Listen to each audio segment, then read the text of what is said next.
Alright, hey guys, welcome back to another video, and today we have more dev answers and more dev updates on the future patches and overall how the development is going. You guys enjoyed the previous video I did a couple days ago. It did really good, so I do appreciate all of you guys watching. And now we have some more information. I'm gonna read along with you guys, and we're gonna discuss it, and we're gonna go from there. And I have a couple of threads here.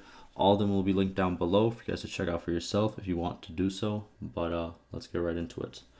So first, we have two players, one asking a question, other person replying to that, and then we have a developer replying to both of them. All right, so first person.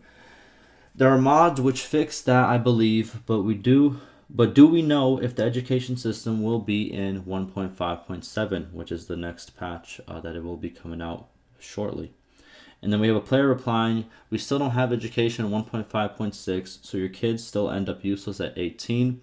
Yeah, pretty much since we don't have the education system, kids still can't form their own parties and pretty much just get all the skills and perks kind of like the same way you would do in character creation, which is the education system that the devs have in a way shown off previously. I'm pretty sure in the development blog and also on the forums. And we have a developer replying saying that the education system will be in 1.5.7, which is very exciting, and it's also coming very, very soon. They said it's going to be a shorter window between 1.5.6 and 1.5.7. 1.5.7 won't have as much stuff, but it will be coming out a lot faster, so it's good to see. We'll probably see in about 2 to 3 weeks, so very, very soon. Next, we have, this is on the thread about snowballing right over here. We have a lot of replies from here. We went over this one in part 1. So if you want to go check that out, the link will be down below. But let's see what the developer has to say. By the way, today I noticed several perks giving too much XP to troops. Daily 15 to 30 XP per troop.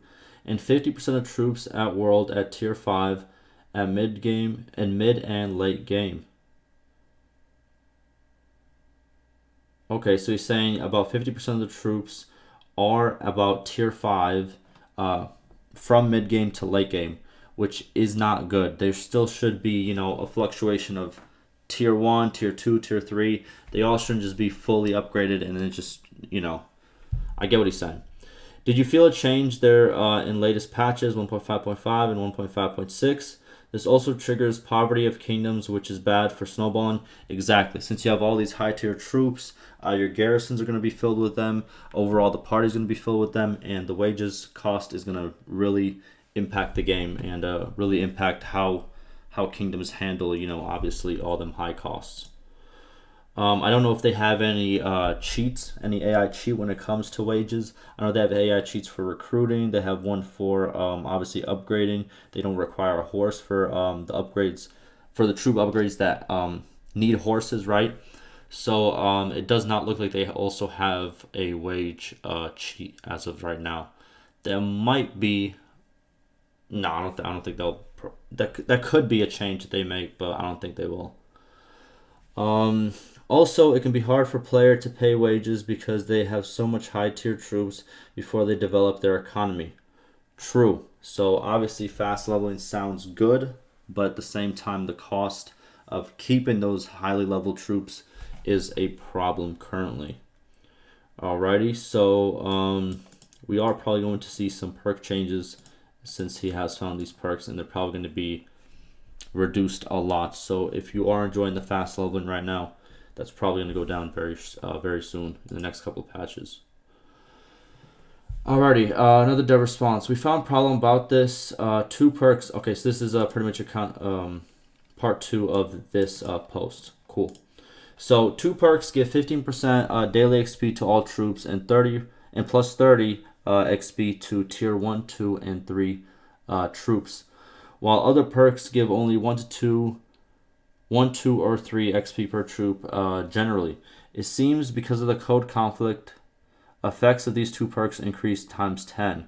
Okay, so this is pretty much a bug where other perks are rightly giving you about 1, 2, or 3 XP for whatever, whatever the troop is.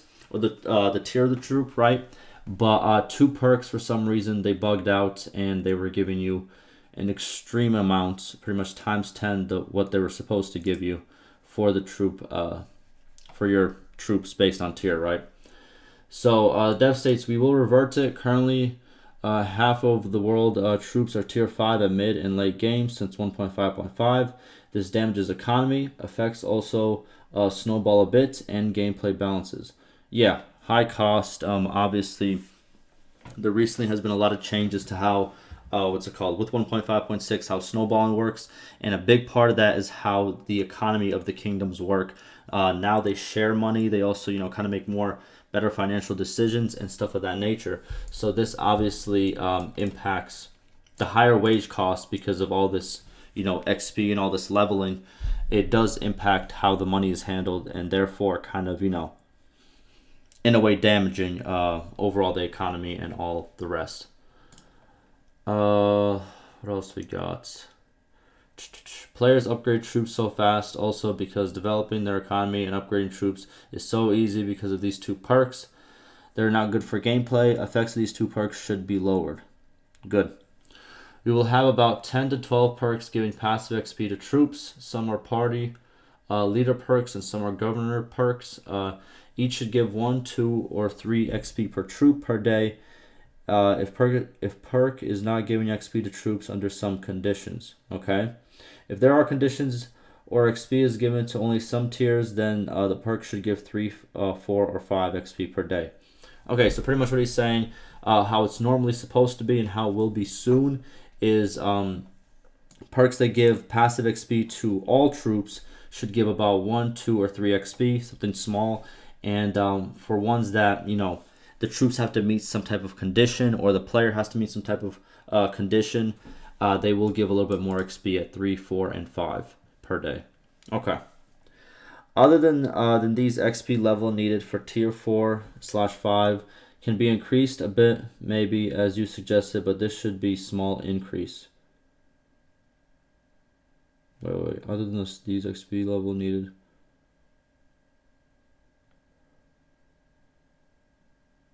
Oh, okay, so he's talking about XP levels, like to actually reach tier 4 and 5, maybe increase those, so it's harder to actually get into those. Okay, so he said that's possible, but not yet confirmed. Okay. Next we have one more over here. So we have a player. Wow, not only did you lose at terrible odds, 4 of your troops decreased in level. What is happening? Okay, so I think this has to do with this. So what it looks like is some of his troops decreased in value, in level. Sorry, it's kind of late and I've been working all day, but never mind that. So with this screenshot, it shows that, let's see what the player has to say actually. I don't remember this happening in 1.5.5. Something definitely broken here. Looters and their 150 skill points in leadership, I guess. Okay, so what happened here? 24. Oh, they just lost the battle against looters. It's the rocks, man. But no, in all seriousness. Wow, not only did you lose at terrible odds, 4 of your troops decreased in level. What is happening? Okay, and now the dev response. I'm guessing what he means by is the negative experience units bug happens very rarely since EA starts. I looked at its reasons a long time ago and could not find. About battle result, it seems 28 looters killed your 24 mixed tier men. It can happen 1%, I guess, in simulation, 0% in missions. That's tough. You got really bad luck, pretty much is what he's saying. It can happen, and it did happen. But he says that the 4 troops decreasing in level is a bug that does happen very rarely. And they can't really find the issue. They can't really find how the issue forms, therefore they can't really fix it, because for an issue to be fixed they need to find how to repeat it and pretty much how to change it from there. Sorry about that, the phone just got a text. Okay. So what's it called, we were just talking about, I'm sorry, I'm really tired, but I want to get you guys out some content as well. But yeah, very unlucky, and also a bug that happens very rarely. Very unfortunate for this guy. Alrighty, now we got the last post of this video. So this is in the snowballing, I think. Yeah, snowballing thread. And we have some more tests run by some people. Alrighty. Here's my detailed fifth test. Okay. Oh my god. So if you guys don't know what this is a 20-year test to see pretty much how kingdoms do in terms of like how much settlements they own. It's two for, as he states right here, a city or a town, and one for castle. And pretty much what you do is you run the game, you kind of fast forward it to 20 years without any player interaction, and then you see how this graph looks. And the closer it is together, and the less, what's it called? And if you can have nobody pretty much dying out, that's very good to see.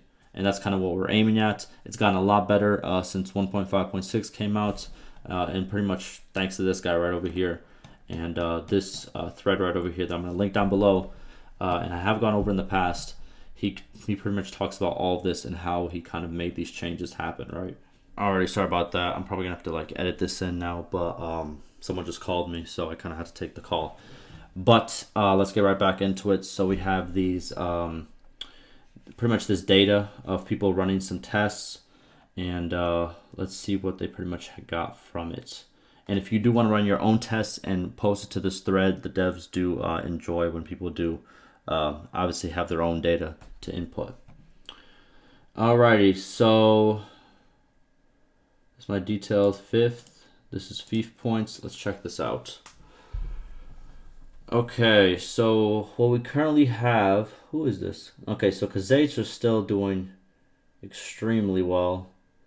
So this doesn't look very good, in my opinion. The one that developers have, well, it's not bad because no one is actually out after 20 years. But again, the Khazaits are way, way high.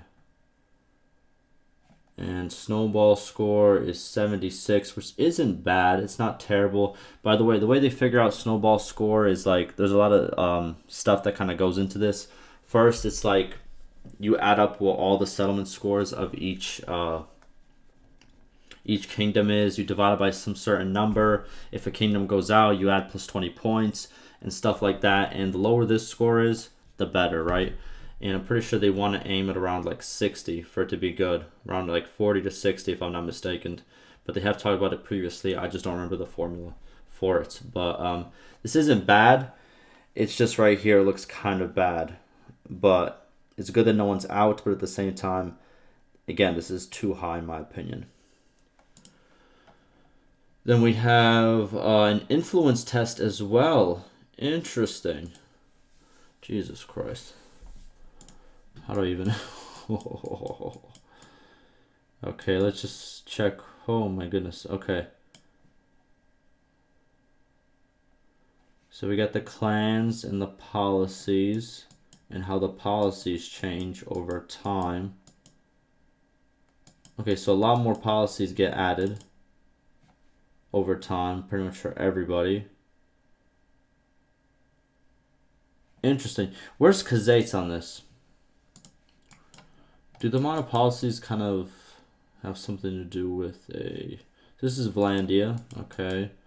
Where's the Khazaits? Here they are. And... Interesting. So... Oh, I don't think it really has anything to do. Huh. I was about to say, is there a connection to how much policies there are over time to actually how much, what do you call, how much they snowball pretty much, right? But at the same time, as you can see, the Khazaits have a ridiculous amount, but Vlandia doesn't actually have a huge amount compared to, let's say, what is this, Sturgia? Yeah, this is Sturgia. They have just about as much as the Khazaits, but they're usually never in second. You know what I mean? Vlandia is almost always in second. So, interesting. It's a very, very big chart, I'll be honest with you. What about down here? What is this? Okay, so total influence.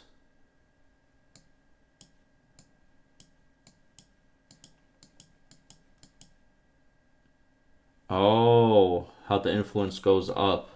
Okay, in percentages. Cool. AI seems to never roll back policies. Oh, so they never actually get rid of policy. They just add to it, is what he's pretty much saying. Influence balance needs some tweaks. Interesting. Okay. This is very cool. We have not seen something like this before. We've seen a lot of these, but we've not seen anything like this before. And then Dev response is really great work. Thank you for all your efforts. I will share them internally at Tailworlds, obviously with other devs. Currently, I have nearly no AI for policy selection. It needs to be worked on. Interesting. So it just gets added, is what it looks like. And what's it called?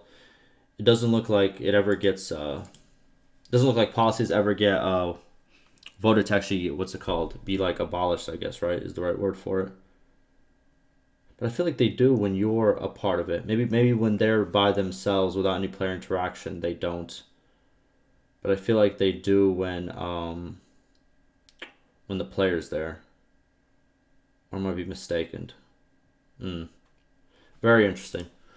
But all right, boys, that's going to do it for me. It's going to do it for all of these. Hopefully you guys enjoyed it. I have a lot more to come. We have a lot more posts from this guy that I have to go over. I am kind of tired right now, and it's a lot to go over, so I do want to go over it when I'm, fully awake and ready. And we're going to do that probably sometime tomorrow or the next day.